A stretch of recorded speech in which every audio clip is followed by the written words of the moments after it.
Today I'm going to be showing you how I draw the eyes, the nose, and the mouth. Let's jump into it. So for the eye, we're going to start off by drawing the shape of the eye. So we're going to get down the main shape of the eye that we're looking at. Now I'm not looking at a reference right now, but that is fine.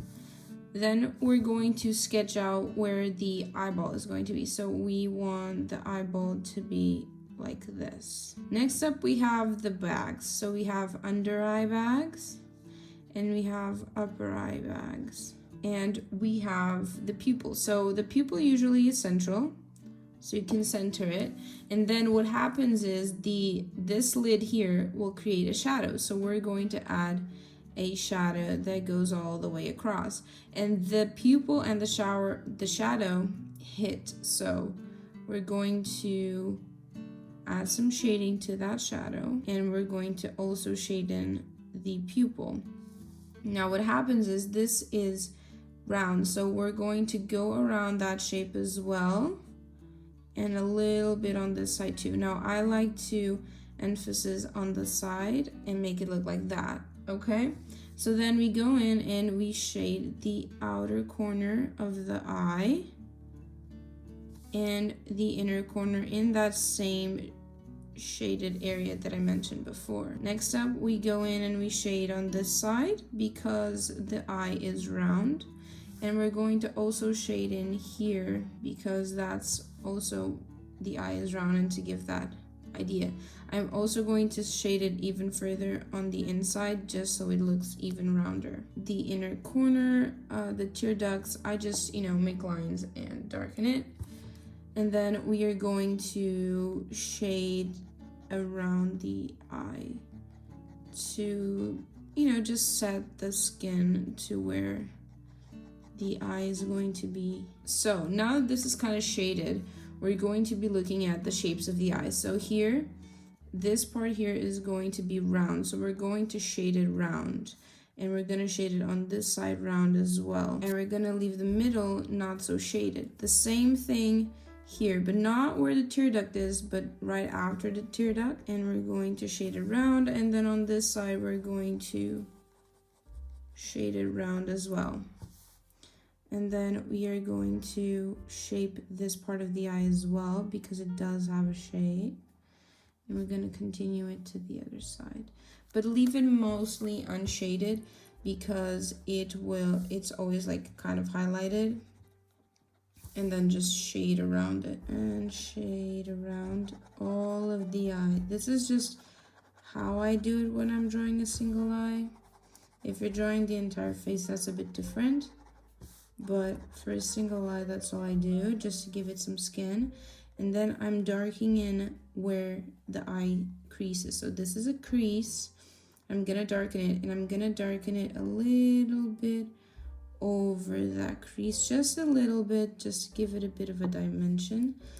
And then also this crease over here. Now this crease, I'm going to darken a bit more under here, because this is going to be like the under the eye, so the eye bag that is usually darker. Going back to the center of the eye, we have a line that goes around. And we have the upper line as well, which are the lash lines. You can also leave a water line over here. I don't tend to do that, but you can definitely do it. For the coloring of the inside of the eye, right, what I like to do is I do these swirling motions, but long ones. And it kind of already looks like the eyeball.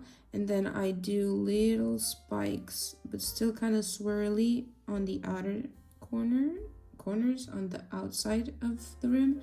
And then I do small little spikes on the inside. Now, you should account always for highlights. I didn't account it this time, but you can account for highlights. You can also take this as a highlight and this as a highlight as well, and just have them be highlights. To me, it seemed this part of the eye seemed a bit too bright, so I'm going to darken it just a smidge. Okay, just a smidge. And now all that's missing are the lashes. Now, the lashes, what I usually do is I'll just do like this for the upper lashes. So one point, multiple lashes come out. And for the lower lashes, I did the opposite, where we have various lashes going to 1 point. So doing that exactly, 1 point, 1 point, 1 point, 1 point. And you don't need to put a lot of them. When it comes to lashes, you also have to have an account that they have direction. So in this part, they're going to come to this side. In this part, they're going to come to this side. And they're always curved, always. So very lightly curve them up. Curve them up. And they're usually going to be bigger than this crevice here, okay? It really depends on what type of eyeball you're doing, but they're usually going to be a bit bigger than that. I don't like how the lashes turned out in this example, but that's just how I do eyes. Now, one thing that I will advise you to do is this shading here, don't do it as harshly as I did, okay? But you can work around that. So you can see if you like waterline or if you don't, if you want the shading to be harsher or not, how do you want the eyes to be shaped, however you want them to do. Another thing that you can also do is the Matthew Sorgi technique, which is you can make this hourglass shape. And in this hourglass shape, you can shape the eyeballs. So you have one eyeball in here with top and bottom and looking like that. And you have one eyeball in here, shape on top, shape on the bottom, and looking sideways. And then this is where the nose will be, this is where the eyebrows will be, and you can definitely use that technique to improve on this, to work on both eyes. That's what I did a few pages ago here, where I did that hourglass shape first and then I practiced eyes. And it's very good if you practice expressions, like here was surprised. I didn't quite like this version, so I tried it down here as well. You can try different types of hoods on eyes, different shapes. Just keep practicing, doing various different types of shapes, and you will definitely get there. Now, going into the nose. I'm going to be drawing the nose here, and I'm going to do it from front looking, but you can use this technique with any like side profile of the nose, whatever you want. So first off, we have a big ball and then a smaller one and a smaller one in the same distance. So this is the main part of your nose and these are your nostrils. So here you're gonna have your nose holes, right? Your breathing holes, however you want to call them. And then here is going to be where your nose goes down. So next up, you have your nostrils. Now you're not going to continue this circle. You're going to come down here and do it like that, okay? And the same here, you're going to go around it and like that. Here, you're going to add a little bit where this will shine. So this would be the lower part of your nose and this will be the upper part of your nose. And then you can come here and do the regular shape of your nose. Here, usually you have the mouth part, okay, where your lips would be over here. So you can also account for that. I don't always account for that, but you can definitely do that, right? And so the way I would start shading this is I would go around and just do them all over the place. Okay, like that. And then around very lightly, very ever so lightly. And you do these shapes, okay? So you do around the nostril, but over here you do only this straight. So around the nostril, and then over here, it's like that, right? And then what you do is you're going to shade under here until the little squiggly line you made, and you're going to do the same like this, okay? So half shaded and up the corner as well. So it looks like it's in the shadow underneath. Now this curves usually inside, so you can always prolong the shadow over there, okay? And here it's usually even darker than anywhere else. So you can definitely darken the shadow over here. Now keep in mind I am doing this in an angle, so it's not the easiest to do, okay? But I would keep on darkening under here as well, okay? So that's the main gist of how to draw a nose. But then you can always come over here and you can always like shade over here a little bit and just have fun with it and discover the shape that your nose is taking. This will really depend on the image that you're following. So let's try this out, but in a side profile. So we have the big part of your nose and your nostril. So the nostril will be a little bit down because your nose is going to be here, and this is where your mouth is going to show up. So then your nostril is going to be a bit more visible than before, and again, going around this part without touching your nostril. And you go up. So then you have the shadow that goes on the side of the nose. You have the shadows that go around the nostril. And you have the underside shadow. Again, shadow, shadow, shadow. And you can always like do like that, but also like shade over here and leave like a shining over here and shining over there.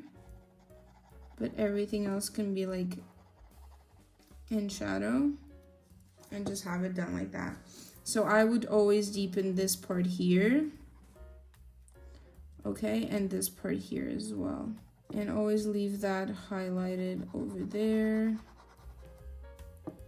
And you have a nose. Now you can be really messy, really simple with this. You can see here I had moments where I was more messy, less messy, whatever. I just took advantage of what I was seeing. This is always also with reference. What I'm sketching right now for you guys is without a reference. It's just like memory. So do keep in mind that when you're looking at a reference, this is all gonna come out a lot smoother, a lot simpler, because you're not creating this out of your own head. You are doing it like from what you're looking at. So going into the mouth, we will start with a like circle kind of situation, and we're going to choose the middle of the mouth, which is kind of curved, and then curves down to the outside of the mouth and curves down to the outside of the mouth. Now I would always make little buttons here, okay, and then also highlight it here a bit further down to give shape. Now you can already start seeing the shape of the mouth, of the lips. So here we would have the Cupid's bow, okay, and all you have to do is continue that circular shape that you set out. Same here, continue the circular shape that you set out. Now in the bottom, it's a bit different. You will do a little bit of the opposite. So here you go up with the circular shape, and here you go down, but just slightly, not very pronounced, and then you go back with the shape that you started, and back with the shape that you started. And that's basically how you do mouths. Now, the shape of the lip will always depend on your subject, on the type of lip that you want to make. And this can be used for many, many different styles, okay? When it comes to shading, what you have to keep in mind is that it has volume. So again, with the shape being circular, because this has volume. Same with up here, circular, because it does have some volume. And we change directions when we change directions of the lip. Starting off here, it is more shaded. The lip will be more shaded up here because it has the other lip kind of creating a shadow. And it will also be shaded down here because it is the bottom of the lip, so it will automatically create a shadow as well. And as you can see, the middle kind of stays highlighted. Now this is very important because this looks really, really dope when you work with this and you have this shape. The same can be done with this, so we will create some shadows, not many, but on the upper lip, especially over here, because it will give volume to our lip if we want them to be super luscious. And then a little bit, just a little bit on the top. And then again, outer lip is going to be more shaded than the inner lip because it will give the highlights to the lip, and it'll be done. Now you can always deepen these, okay? I'm doing this from the side, so, and then you have to keep in mind that here we have the chin, so this is going to be a dark place here, and it's going to have a shadow, and it's going to be a dark place here with a shadow. And then I just go around and shade just shade everything, but definitely shade more under here and then over here as well, because those are the two dips that the skin creates around the mouth. Now again, this is from memory, so when you're looking at an actual reference, it'll be different. Also, the shape of the mouth will be different. If we're doing things from the side, we are going to have to keep in mind the, again, shape of the mouth and the fact that it is 3D, but it also works. So you do the dip in the middle and then out to the side. You do shape because it is round, and then flat over here and continues, Cupid's bow and continues. And the shading is also valid for this shape here. The difference is when you're shading, you're gonna do, you know, the regular bottom shade, top shade, bottom, like again, top shade again, and bottom shade again. But what you're going to do is you're only gonna darken this corner. So you're only gonna darken this part, because here you're gonna have the highlights because you don't have another corner, and they're always going to look voluptuous if you leave that highlighted part. Now again, this is all fun and games, but it's all from imagination.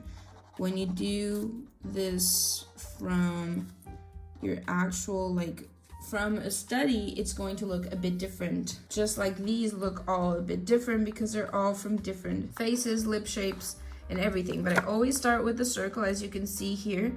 Go in with the shape, and then here you go down, here you go up, and you fill in. And if you need to do them from the side, just do that little line defining where the middle of the lip is, and you can work in that circle. Same valid for these ones. Teeth, they're a whole different shebang. You can stylize them, you can do them as you see them, but truthfully, only looking at the mouth and practicing it will you get it down. And yeah, that's basically how I do these. It's a very simple kind of tutorial, but I didn't want to overcomplicate it. Really, the most important thing is that you practice what you see and make it, turn it into shapes, turn it into, and look at the 3D of the object. So shapes, 3D, shading, those are the things that are gonna help you out with this. And practice. Above all else, practice is the main thing that's going to be helping you out when doing these. Practice, practice, practice. Just as I did in the pages that I've showed you so far. And yeah, I hope this helps. Quite a few people were asking me on social media to explain how I do this, and so I wanted to create a tutorial because, you know, even though there's a bunch of tutorials, each person does it in their own ways, so maybe this way will help you out. If you like this video, let me know. Definitely comment down below what you think, if there's any tutorials that you'd want me to do, if you want me to do more like in-depth tutorial on these, and if there's anything else that you'd like to see from me. And I will see you guys on my next video. Bye!